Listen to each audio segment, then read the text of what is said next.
ஏதோ ஒரு மனிதனிட்ட போய் அவன் சொல்றதெல்லாம் செய்யறதுக்கு அவனுடைய வேலைக்காரங்க. நாம ஆண்டவராகிய இயேசு கிறிஸ்துவிடத்தில் இருந்து ஊழியத்தை பெற்றுக்கொண்டபடினாலே எஜமானன் அவருடைய வேலைக்காரங்க.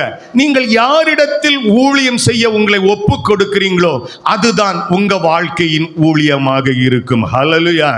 சிலர் நீங்க அந்த அடிமைத்தனத்திலிருந்து வெளியே வந்து தேவ சமூகத்தில் இருந்தால் அன்றைக்கு இயேசு கிறிஸ்துக்குள் இருந்த மகிமையை பலர் நம்பினாங்க, அவரோடு கூட ஐக்கியப்பட்டாங்கல்ல, அதுபோல நம்மோடு கூட ஐக்கியப்பட ஒரு கூட்ட ஜனங்களை வந்து சேருவாங்க. அல்லேலூயா. அந்த ஊழியத்தின் காலங்கள், ஊழியத்தின் நிறைவேறுகிற நாட்களில் நம்மோடு கூட வந்து சேர்வதற்கு பலரை ஆண்டவர் வைத்திருக்கிறார். நீங்கள் தவறான மனிதர்களிடத்திலும் ஸ்தாபனத்திலும் இப்படி பல இடத்தில் போய் சேர்ந்தா அங்கே இருக்கிறவங்க தான் வருவாங்க.